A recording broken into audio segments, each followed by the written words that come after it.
오늘 말씀 보겠습니다. 오늘 말씀은 마태복음 5장 1절에서 12절입니다. 마태복음 5장 1절에서 12절 말씀.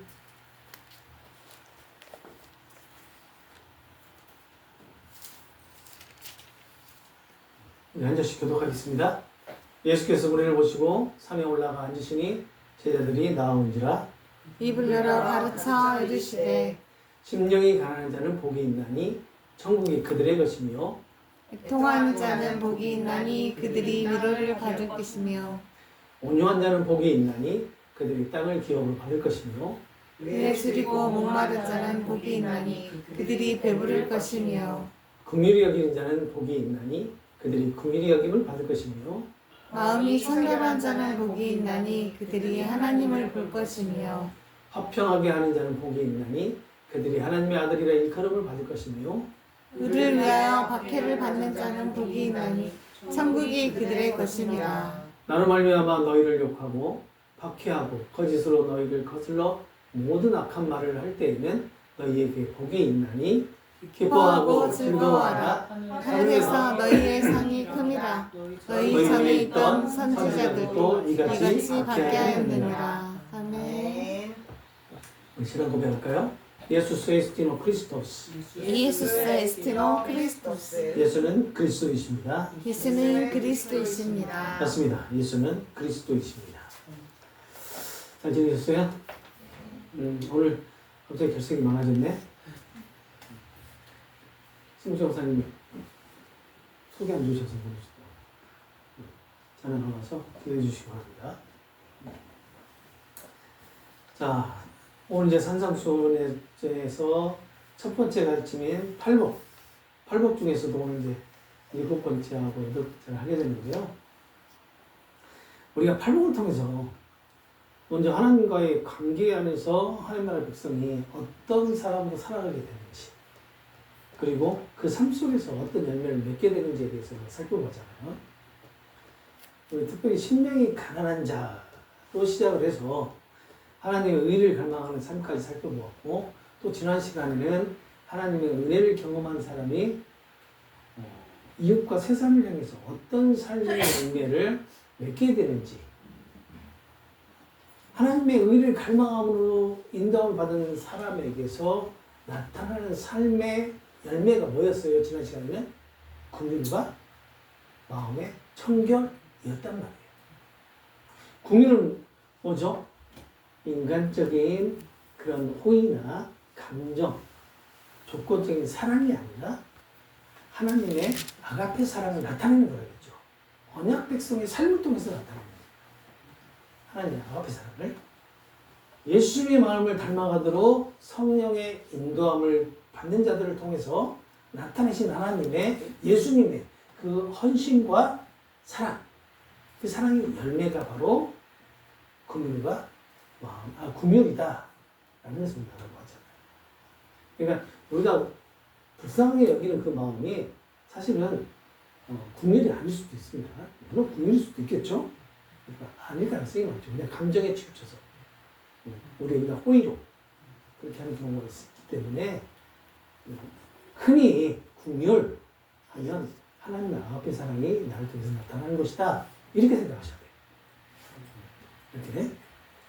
자, 그리고 겉으로 드러나는 종교적인 정결이나 외적인 거룩함이 아니라 예수님 안에서 새롭게 된 사람이 하나님을 향해서 두 마음을 품지 않고 살아가는 순전한 중심, 그것이 바로 마음의 청결이다 라는 것을 우리가 지난 시간에 살펴보았단 말이에요. 이 긍휼과 청결은요, 우리의 노력으로 만들어진 성품은 아닙니다. 아시죠? 성령께서 언약 백성 안에서 하나님을 닮아가도록, 예수님을 닮아가도록 역사하실 때만 맺어지는 하나님 나라 백성의 삶의 열매다라는 사실을 기억하시면서 오늘 이어지는 9절과 10절에서 나타나는 또 다른 하나님의 가르침과 열매를 우리가 살펴보도록 하겠습니다. 자, 이어지는 9절에서 예수님은 갈등과 분열이 가득한 세상 가운데 화평하게 하는 자가 누구인지, 그리고 그들에게 주어지는 영광스러운 정체성인 하나님의 아들들이라에 대해서 말씀을 한단 말이에요. 오늘 본문에 9절에서 예수님이 이렇게 말씀합니다. 복이 있다. 평안을 만드는 자들이요. 왜냐하면 그들이 하나님의 아들들이라 불릴 것이기 때문이다. 여기서 보면 제가 이제 평안을 만드는 자들이다라고 이렇게 해석을 했는데 화평하게 하는 자라고 되어 있죠. 화평하게 하는 자는 평안을 뜻하는 단어하고 만들다, 행하다라는 뜻하는 단어가 합쳐져 있어요. 그래서 직역하면 뭐가 돼요? 평안을 만들다, 평안을 행한다 라는 그렇게 되겠죠. 직역하면. 이것은 분쟁이나 갈등이 없는 상태를 유지하거나 충돌을 피하는 소극적인 평화주의자들을 뜻하는 것이 아닌 것 같아요. 오히려 있잖아요. 깨어진 관계 속으로 들어가서 적극적으로 화해와 회복을 이루며 평화를 세워가는 사람이라는 그런 의미가 있다는 겁니다. 여기서 평화라는 단어가 에이렐인데요. 이 에이렐의 배경이 뭐냐면 샬롬이에요. 샬롬.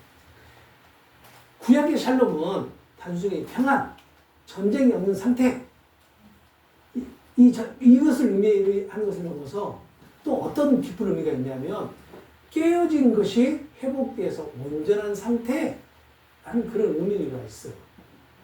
샬롬이. 그러니까 하나님과의 깨어진 관계가 회복이 되고 그 관계 안에서 삶 전체가 온전하게 세워지는 상태를 샬롬이라고 한다는 겁니다. 다시 말하면 하나님과 관계 안에서 영육 간의 온전함과 조화로움과 그리고 회복이 이루어진 상태를 의미하는 게 바로 샬롬이라는 거예요. 그러면서 화평, 평안하는 의미가 좀 더 깊은 의미를 갖고 있다는 것을 알 수가 있죠. 단순하게 그냥 갈등 피하고 우리가 흔히 얘기하는 그냥 잘 돌아가는 것 같이 보이는 그런 것을 화평이다라고 얘기하지 않는다라는 거예요. 하나님과의 관계를 통해서 나타나는 현상이라는 거예요. 그러니까 우리가 지금까지 평화, 화평하며 그냥 흔히 생각했던 그런 개념과는 완전히 다른 개념이다라는 거예요. 그래서 화평하게 하는 자, 이런 자는 사람들에게 세상적인 그런 안락함과 평안함을 주는 사람이 아니다라는 겁니다. 그렇죠? 우리가 의미를 살펴보니까 그렇잖아요. 죄로 인해서 깨어진 하나님과 관계 가운데 화해와 회복의 법으로 살아가는 사람이 바로 화평하게 하는 자예요. 도구의 삶입니다. 화해와 회복의 도구. 도구가 되는 사람이 바로 화평하게 하는 자라는 거예요. 무엇보다도 하나님과 원수되었던 인간이 하나님과 화목하게 되는 복음에 붙들려서 그 복음 위에서 사람과 사람 사이에 막힌 담을 허물고 또 화해와 회복을 이루는 삶으로 부름받은 사람이 바로 화평하게 하는 자라는 겁니다. 그러니까 이게 제가 사람과 사람 사이에 막힌 담이 허물어진다라고 말씀드렸지만 사실은 이것은 세상적인 그런 화해가 아니에요. 세상 화해가 아니라 우리 공동체 안에서의 하나된 연합을 의미하고 있다는 거.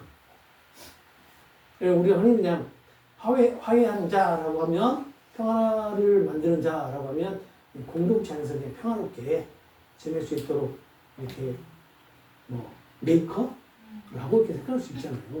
근데 그게 아니다. 공동체가 하나도 만들어. 연합하게끔 만들어. 그런 의미가 있다. 그리고 사람과 사람 사이에 막힌 담을 허문다라는 그런 개념에서 조금 더 확장해가지고 세상과 화해하는 그런 것으로 생각할 수도 있어요. 그러면 세상과는 전혀 상관없는 얘기입니다. 세상과 전혀 상관없이 믿음의 공동체 안에서 이루어지는 일을 얘기하고 있는 거예요. 이러한 화평의 완전한 본 누구에게서 볼 수가 있었죠? 예수님 안에서 볼 수가 있었죠. 왜냐하면 예수님께 십자가를 통해서 하나님과 우리 사이에 막힌 담을 어떻게 하셨어요?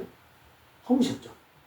죄로 인해 깨어진 관계를 회복하심으로 참된 화평을 이루셨기 때문에 그렇습니다. 그래서 예수님은 화평하게 하는 자의 온전한 성취자이시고 또 예수님을 믿고 따르는 하나님 나라 백성 역시 그 화평을 은혜로 받은 자로서 화목하게 하는 직분을 맡은 이 땅에서 그 직분을 담당하는 화해와 회복을 이루는 도구의 삶으로 부름받은 사람들이라는 것입니다. 참된 그리스도는요, 갈등과 분열을 더하는 사람이 아니라 예수님의 평화를 심고 깨어진 공동체의 관계를 회복하도록 인도함을 받는 하나님의 자녀다라고 할 수가 있어요. 우리가 이런 삶을 살아가고 있는지 되돌아보면 역시 성령의 도우심이 없이는 불가능하다는 것을 알 수가 있죠. 내 삶을 보면 그렇게 깨닫게 되는 거죠. 우리의 교회 공동체 안에서의 삶을 보게 되면 우리가 그렇게 깨닫게 된다는 겁니다. 이 깨달음을 통해서 우리가 새롭게 또 나아가는 거예요. 예수님 당시 세계는 어떤 세계였어요? 당시 로마의 군사력과 그런 권력으로 인해서 유지되는 평화라고 볼 수가 있었죠. 이것을 뭐라고 얘기해요? 그렇지, 팍스로마. 팍스로마라고 하는데 로마 황제는 자신을 평화를 가져온 자라고 말을 합니다. 심지어는 신의 아들이라고 불리기도 했죠. 이 팍스로마는요, 외형적으로 봤을 때는 평화로울 수 있었을 거예요. 그렇죠? 이 권력자에 의해서 모든 통치가 됐던 그런 시대였기 때문에 외면적으로는 평화가 유지되었던 그런 시대이기도 합니다. 그렇지만 그 팍스로마는 힘과 억압으로 유지되었던 평화였잖아요. 그렇죠? 네.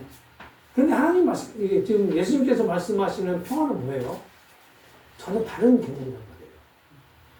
그러니까 힘의 논리와 군사력과 폭력으로 유지되는 평화가 아니라 희생과 사랑으로 깨어진 관계가 회복되는 평화였던 거예요. 지금 예수님께서 말씀하시는 것은. 그렇다면 이 예수님의 말씀은 당시 로마 제국의 가치관과 권력 논리와는 어때요? 정면으로, 그렇죠? 부딪힌단 말이에요. 그런데 또 부딪히는 게 또 한 가지가 있어요. 뭐가 부딪혔을까? 그렇지. 바로 그게 무력으로 그 이스라엘, 그러니까 다윗 왕조의 회복을 기대했던 유대인들 기대와도 정면으로 부딪히는 거였어요. 유대인들이 그랬죠. 이 메시아가 와가지고 이 노마라는 지배하고 있는 노마를 완전히 물리치고 새로운 다윗 왕조를 세워줄 것이다 라고 믿고 있었잖아요. 그렇게 기대했었는데 예수님 오셔서 첫 번째 하신 말씀이 뭐예요? 나 죽으러 왔어. 너희들이 생각하는 그런 다윗 왕조를 세우러 온 게 아니라 나 죽으러 왔어 라고 얘기하셨던 거예요. 그러니 미혹할 수밖에 없었죠. 메시아라고 하는데 본인들이 생각하는 그런 메시아하고는 완전히 달랐잖아요. 예수님께서 말씀하시는 평화는 칼과 힘으로 이루어지는 그런 평화가 아니라 하나님과의 관계 회복, 화해를 기초로 해서 공동체 안에서 깨어진 관계가 회복이 되는 십자가 평화였던 거예요. 십자가 평화. 공동체가 하나가 되는. 그렇다면 예수님이 말씀하신 이 화평은 어디서 시작되었을까? 저는 이 평화가 십자가에서 시작되었다는 것을 알 수가 있었어요. 죄로 인해서 하나님과 원수되었던 우리가 예수님의 십자가 헌신을 통해서 하나님과 화목하게 되었기 때문이고, 예수님께서 십자가에서 다 이루었다 선포하시면서 하나님과 우리 사이에 막힌 담이 허무시고 참된 화평을 이루셨기 때문에 저는 그렇게 해석을 한 겁니다. 그래서 화평하게 하는 자는 예수님께서 이루시는 화평을 은혜로 받은 사람들을 의미해요. 여러분들이겠죠? 하나님의 화평을 경험한 사람은 분열을 만들기보다는 화해를 이루게 하고 또 정죄하기보다는 회복을 구하며 자기 유익보다 하나님의 평화를 세워가는 삶으로 인도함을 받아서 공동체가 하나가 되기를 소망하게 된 것입니다. 여러분도 어때요? 공동체 하나 되기를 소망하십니까? 하나 되기를 소망하시지만 실질적으로 잘 되진 않죠. 이 화평하게 하는 자가 조금 전에 말씀드렸지만 우리는 흔히 이렇게 생각을 해요. 좋은 것이 좋은 것이다. 교회 안에서, 공동체 안에서 좋은 것이 좋은 것이다 라는 그렇게 오해하는 경우가 있는데 그러면 안 됩니다. 이게 오해하시면 안 돼요. 이게 긍정적이고 그런 낙관적인 그런 태도로 오해를 하는 경우가 있는데 그렇지 않습니다. 이 화평하게 하는 자는 하나님의 뜻에 따른 화해와 회복을 이루는 적극적인 행동을 얘기를 하는 거예요. 그러니까 공동체가 하나가 되고 공동체가 연합돼서 변화되는 것을 의미한단 말이에요. 우리가 생각하고 있는 그런 개념과는 전혀 다른 개념의 말씀을 예수님은 하고 계셨던 거예요. 그리고 예수님의 이런 자들이 하나님의 아들들이라고 불릴 것이다 라고 말씀하죠. 성경에서 누구의 아들이라고 불린다는 게 이게 참 중요해요. 왜냐하면 단순하게 혈연관계를 뜻하는 것이 아니라 그 아버지의 성품과 인격까지 닮은 자를 의미하기 때문에 그렇다면 화평하게 하는 자가 하나님의 아들이라고 불리는 것은 평안을 이루시는 하나님의 성품을 그대로 닮은 자들이라는 영광스러운 표현이라고 할 수 있지 않을까요? 그러겠죠. 우리가 뭐가인데 평안을 이루시는 하나님의 성품을 우리가 그대로 닮았다라고 우리가 평가를 받는단 말이에요.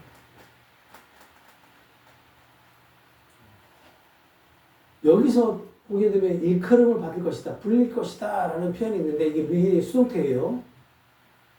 마지막 날 온 우리의 재판장이신 하나님께서 친히 그들을 하나님의 자녀로 인정하시고 아들이라 불러주실 것이다 라는 그런 의미가 있단 말이에요. 또한 현재도 아들로 인정해 주신다 라는 그런 의미도 같이 포함되어 있어요. 미래형이지만 그러니까 하나님께서 너는 내 아들이다 라고 공식적으로 인정하시고 선포해 주신다라는 것을 의미하죠. 하나님께서 가장 위대한 사역 중에서 가장 위대한 사역이 무엇일까요? 여러분들이 한번 생각해 보시고 하나님께서 이루신 사역 중에서 가장 위대한 사역 세상 만물을 창조하신 일 물론 그것도 위대하시죠. 그렇지만 가장 위대한 사역은 원수되었던 죄인을 하나님과 화목하게 하시는 게 가장 위대한 사건이 아닐까요? 그렇겠죠? 하나님은 독생자 예수님을 이 땅에 화목제물로 보내셨어요. 그리고 죄로 인해 깨어졌던 관계를 회복하시고 참된 평안을 이루셨잖아요. 바로 이것이 가장 위대한 사역이 아니었을까? 하나님의 사역 가운데. 그래서 화평하게 하는 자가 하나님의 아들이라 불리는 것은 그들이 하나님의 화평을 은혜로 받은 자로서 하나님의 성품을 담도록 인정을 받아 살아가기 때문이고 화평을 이루는 삶은 하나님의 자녀에게 나타나는 삶의 열매다 라고 할 수 있지 않겠냐는 겁니다. 우리 스스로 우리 의지로 이런 삶을 살아갈 수 없다는 거 여러분 잘 아시잖아요. 결국은 하나님의 그 화평을 이루시는 그 성품이 우리가 은혜로 그대로 물려받아서 우리가 그런 삶을 살아갈 수 있게끔 하신다라는 거죠. 왜 평화를 외치겠어요? 왜 교회 안에서 하나가 되기를 원하고 교회 안에서 화평을 이루기를 소망할까요? 이것이 하나님께서 우리에게 주시는 그런 화평 때문에 그러지 않겠냐는 겁니다. 그렇지 않으면 교회같이 경쟁이 심한 곳이 없어요. 저는 그렇게 생각합니다. 교회가 경쟁이 없다라고 말씀을 하시는데 그래프 그려놓고 뭐 하잖아요. 교회같이 왜 그게 더 심하다고 얘기하냐면 성경에서 가르치시는 이러한 말씀과 정반대의 삶을 교회에서 강요하고 있기 때문에 그렇습니다. 그러잖아요. 우리가 본문에서 지금 살펴본 것 같이 경쟁하라고 얘기하지 않아요. 서로 평안을 이루라고 이렇게 말씀을 하시는데도 불구하고 서로 경쟁하게끔 하죠.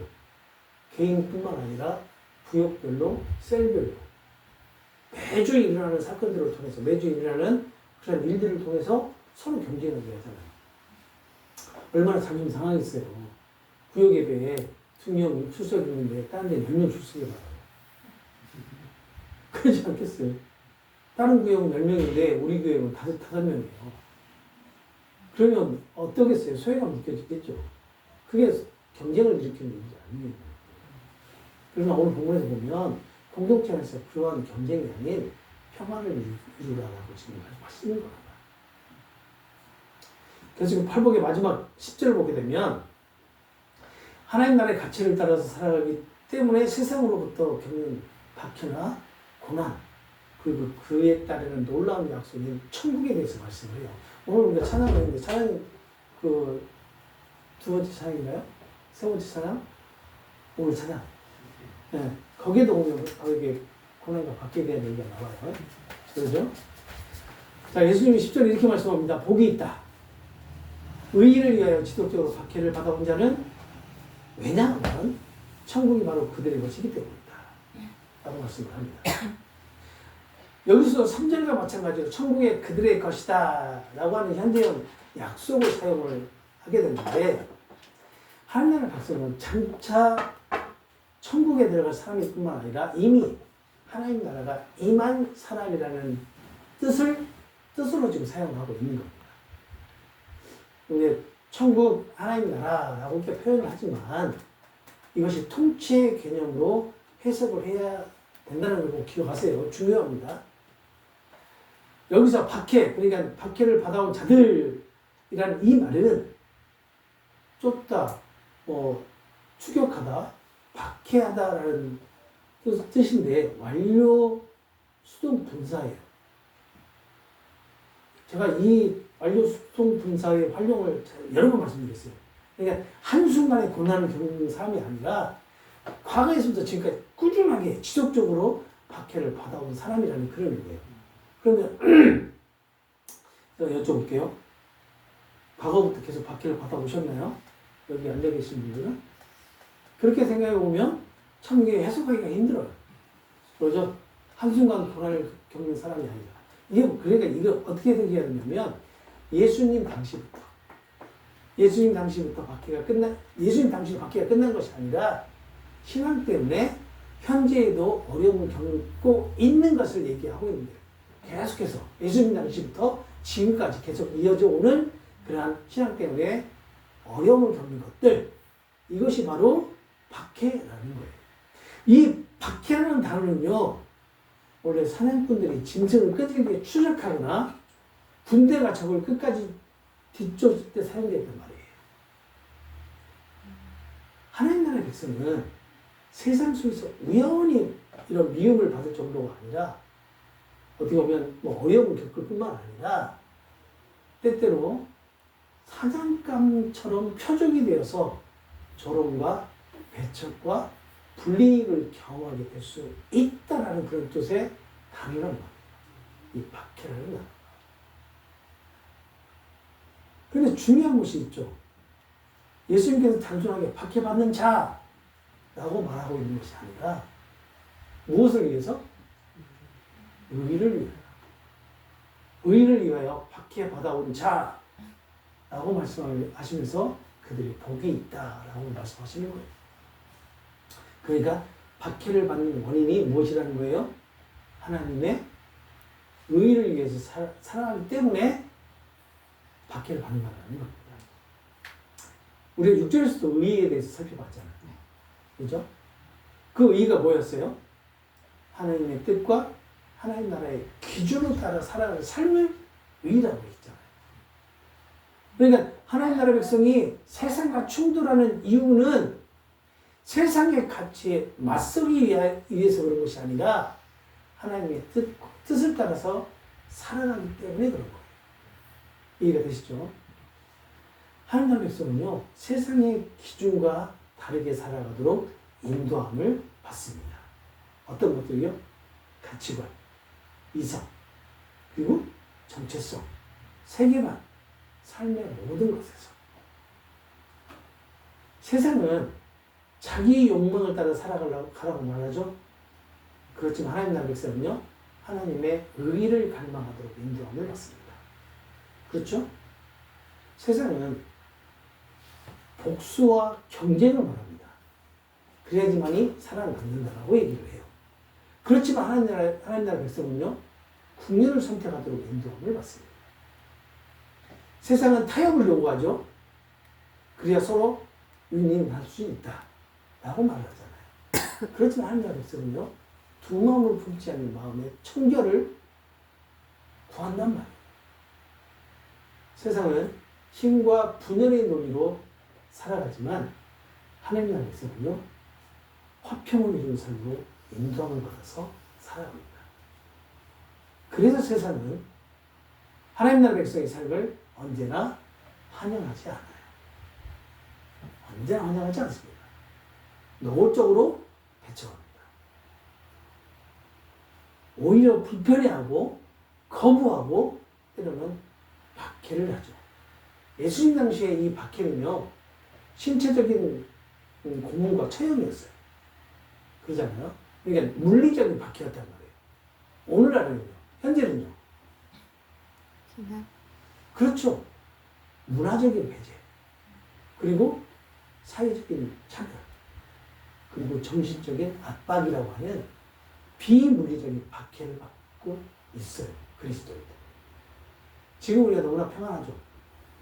그러잖아요. 박해를 받는 것 같잖아요. 종교 자유가 있으니까. 누구나 다 종교를 가질 수 있습니다. 내가 예수님 믿고 싶을 때 언제든 예수님 믿을 수 있다고 다들 생각을 하잖아요. 그렇지만 진정한 그리스도인이라면 우리가 매일매일 박해 가운데 살아가고 있다는 걸 기억하셔야 돼요. 이 사회가 그렇고요, 교육이 그렇고요, 문화가 그래요. 잘 못 느끼는데. 그럴 수도 있어요. 못 느낄 수도 있어요. 하나님 나라의 삶은요, 이 세상이 감추고 싶은 그런 죄와 거짓과 추악함을 드러내는 삶이기 때문에 그래요. 이해가 되십니까? 하나님 나라의 삶은 그렇습니다. 이 세상의 죄악을 드러내야 돼요. 드러낼 수밖에 없어요. 그런데 세상은요, 그 죄와 추악함과 거짓됨을 감추려고 해요. 그래서 하나님의 백성을 배척하는 겁니다. 그 하나님의 백성의 삶을 환영하지 않아요. 세상은 하나님의 그 의를 위해서 박해받고 손해보는 사람들을 실패자라고 말할 수도 있을 거예요. 하지만 예수님은 오히려 그런 자들을 향해서 복이 있다 라고 선포하시는데 그 이유가 뭘까요? 하나님 나라 백성은 살아가고 있다는 증거이기 때문에 그렇습니다. 세상의 안락함보다 하나님의 뜻을 더 귀하게 여기며 살아가도록 인도함을 받고 있다는 표적이기 때문에 그래요. 그런데 예수님은 그런 자들에게 다시 3절과 동일한 약속을 해주시는데 그것이 뭐냐면 천국이 그들의 것이다라는 약속이에요. 팔복의 처음과 마지막이 같은 약속으로 감싸여져 있습니다. 심령이 가난한 자에게서 천국이 주어지고, 그리고 의를 위하여 박해를 받는 자에게 천국이 주어지는 구조잖아요. 그렇죠?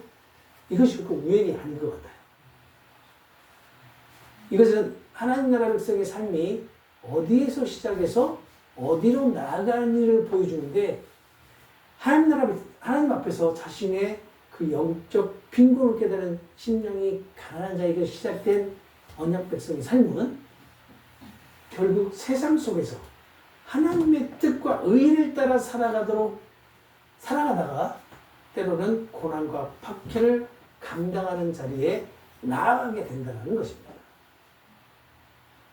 그러나 예수님은 그 길이 결코 실패의 길이 아니다라고 말씀하시는데 왜 그러냐 하면 천국이 이미 그들의 것이기 때문에 그래요. 그리고 이 길은 예수님께서 먼저 걸어가신 길이에요.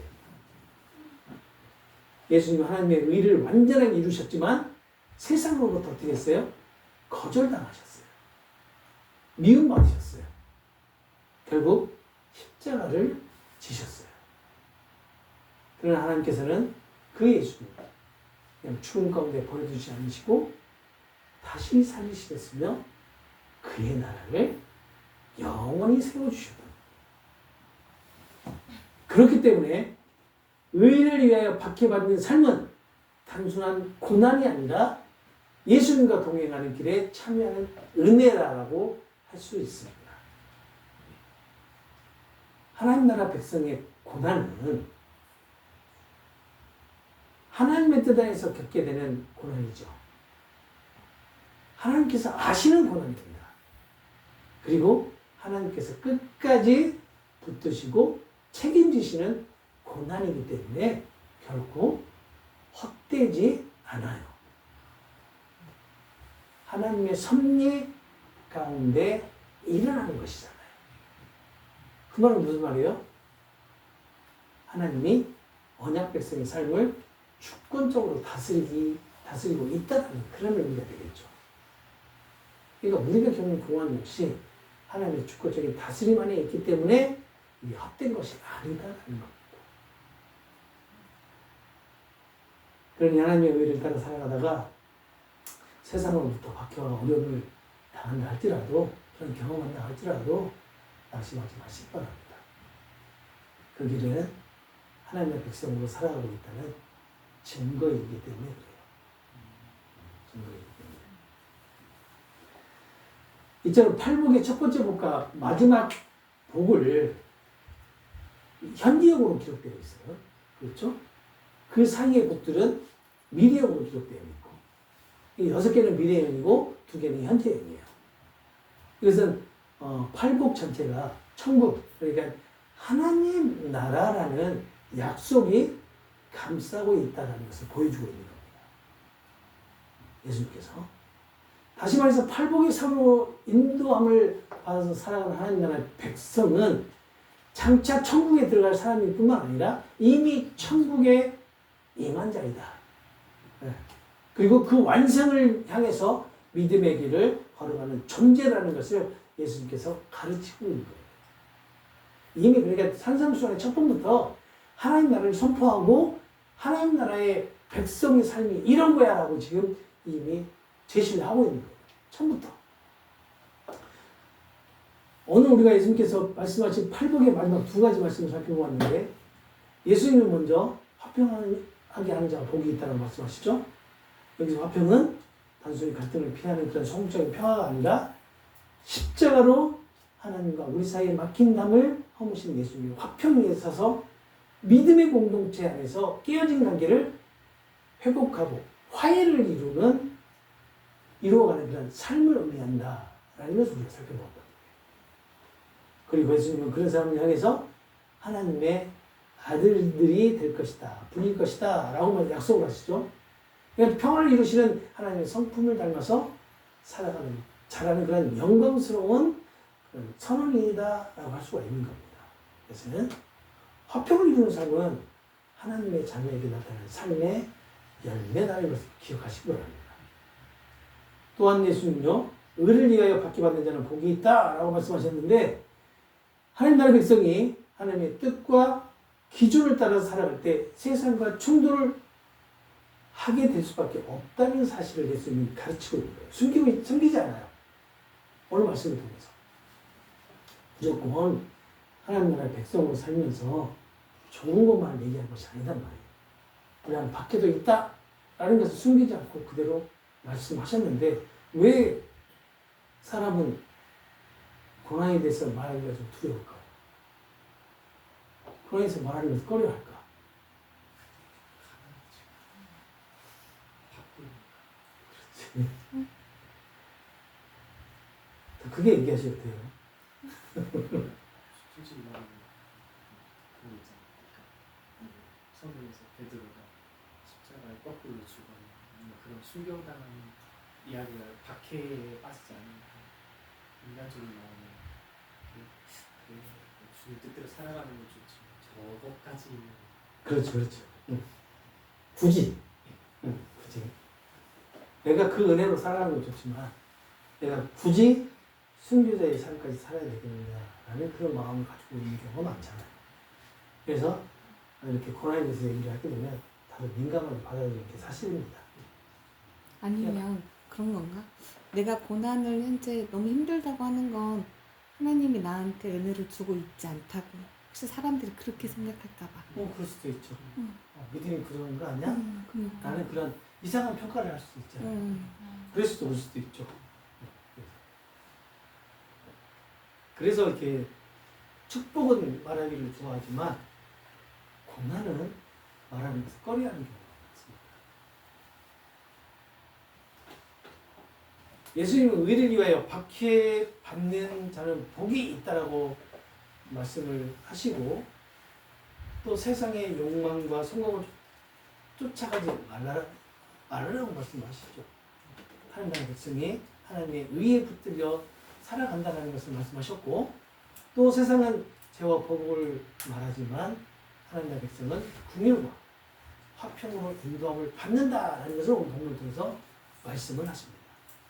그렇기 때문에 오해와 손해 그리고 고난을 경험하게 되지만 예수님은 그런 자들 향해서 복이 있다라고 선언을 하시고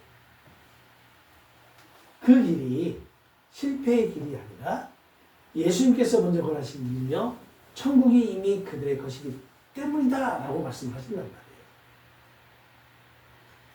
오늘 본문 앞에서 우리의 삶을 돌아보시기 바랍니다.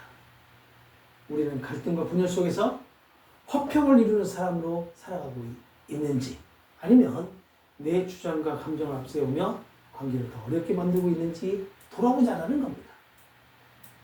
또한 우리는 세상과 타협하며 살아가고 있는지 아니면 손해가 있더라도 하나님의 뜻과 그 하나님의 기준을 따라서 살아가고 있는지 깊이 묵상해 보시기 바랍니다.